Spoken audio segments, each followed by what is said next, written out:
In this episode of Kid Lead Academy, I'm going to share with you some leadership skills that you can develop in your child in terms of facing crisis.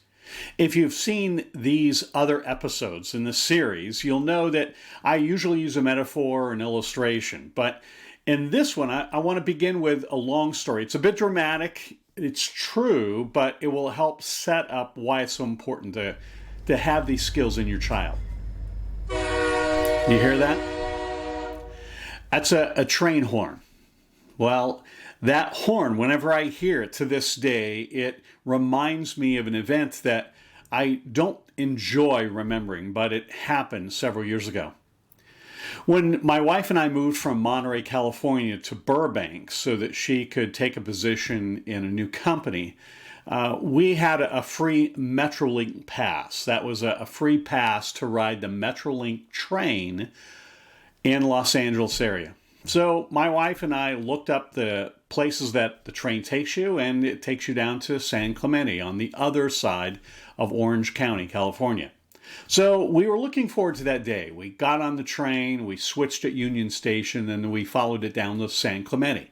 There was a very cool beach events. They were selling things, and we got to tour that. And then the rain started happening, and so they had to shut down that event.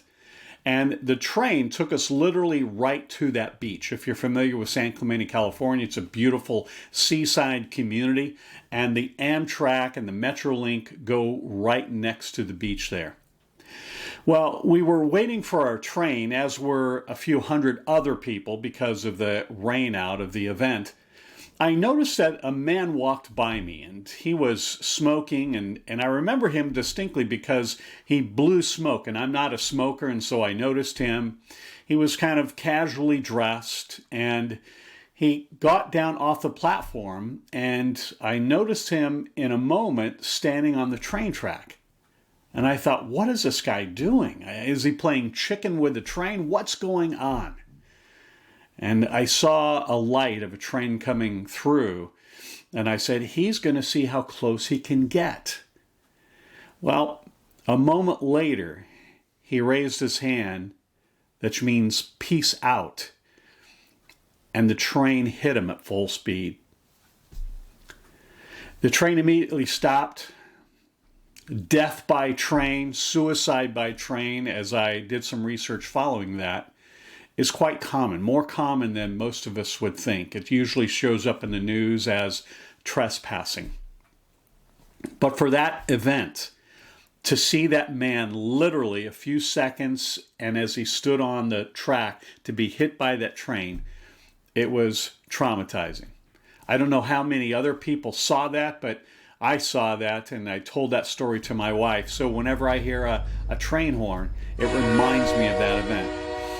Now, the purpose of me telling that story is this, is that whenever something like that happens, they immediately shut down the tracks. The trains were not allowed to come in, to leave. An investigation had to be done. They had to remove the body. It was a pretty traumatic sight. And yet that catalyzed a whole chain of events. For example, of these hundreds of people waiting for a train, now they had to find shelter someplace. And so the restaurants and the stores nearby had to ramp up and prepare to host them.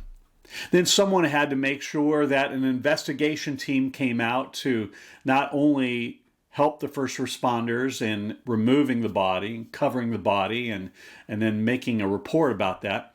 They also had to bring in people who would drive buses to the closest place where we could get on the train so that these hundreds of people waiting for the commuter train could now be bused up to that station, and then from that station be taken to Union Station or wherever they were going. My point is that when there's a crisis, many, many teams of people jump in. As I am recording this episode, just a few days ago, my wife had to literally evacuate over 120 of her senior citizens as the Palisades fire was approaching their building coming up over the ridge. Fortunately, no one was harmed, and fortunately, in that situation, no damage was done to their building. But still, as I watched her that day respond to the first responders, respond to all of the residents, to the 100 staff, I noticed a wonderful leader in charge. When a crisis takes place, leaders have to step up. But here's the thing. Leadership in a crisis isn't just about instinct. It's about preparation. And yes, your child can learn how to respond confidently when things go wrong. As Benjamin Disraeli famously said, the secret of success in life is for a person to be ready for his or her opportunity when it comes. In this episode, we'll discuss how you can prepare your child to handle unexpected situations, share tips for building their confidence, and give you practical activities to help them practice leading in times of crisis. Welcome to another edition of Kid Lead Academy Training Series with Dr. Alan E. Nelson, designed to help parents develop their children to lead so they can succeed. And now, here's Alan. When a crisis strikes, people look to those who exude calm and confidence. A child who feels prepared and empowered is more likely to step up and take meaningful action. Confidence allows leaders to think clearly, communicate effectively, and inspire others to stay calm. As a parent, you can help your child build these skills now so they're ready when the moment comes. Here are a few quotes that capture the power of confidence in leadership. Sun Tzu said, "In the midst of chaos, there is also opportunity."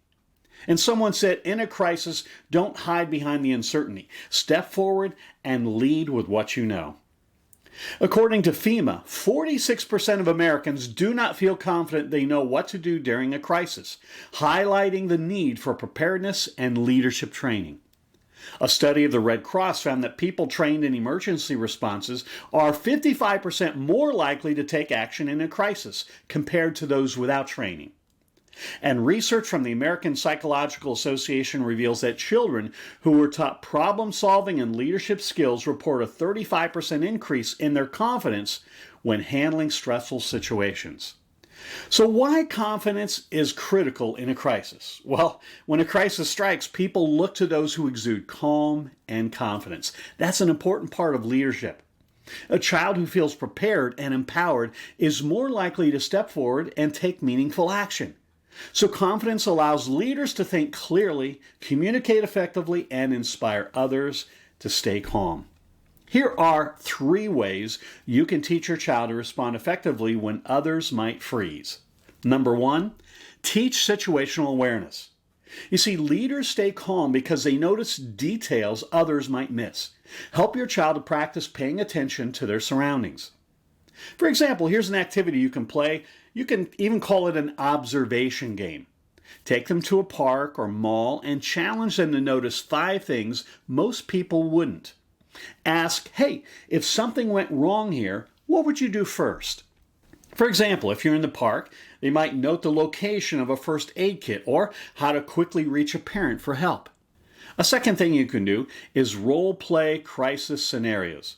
Practice makes perfect, and role-playing allows your child to rehearse how to stay calm and take charge. For example, here's an activity you can do. Create simple what-if scenarios and act them out together. Here's an example. Pretend someone in the family falls and injures their ankle. Ask your child, what's the first thing you do? How would you help them while waiting for assistance? Offer constructive feedback and encouragement. A third thing you can do is teach them how to communicate clearly. In crisis, communication is key. Teach your child to stay calm and speak clearly when asking for help or giving directions. For example, you could do a confidence challenge. Have your child practice calling 911 or explaining a problem in a clear and calm tone. Now, actually, we don't encourage you to call 911, but to pretend that you're making that call. For example, you can role play them calling emergency services and teaching them to state their name, location, and the nature of the emergency very clearly. I said I was going to give you 3, but let me give you 4. Here's an extra one. Build confidence through problem-solving activities. Confidence grows when children learn how they can solve problems. Give them opportunities to make decisions responsibly. For example, an activity might be to assign them leadership roles during family activities. Let's say your family's doing an outing. Make your child the navigator, responsible for finding the restaurant, for telling the driver where to go according to the GPS. But encourage them to handle small mistakes like choosing the wrong turn with a calm approach. You might, as the driver, intentionally take a different turn, and then the child can help you get redirected. In conclusion, understand that crisis leadership isn't just for adults. With a little preparation, your child can learn to stay calm and take charge, and make a big difference when it matters most. As parents, you have the opportunity to build their confidence, teach them practical skills, and model the leadership qualities you want to see in them. And remember, if you want your child to succeed, develop them to lead.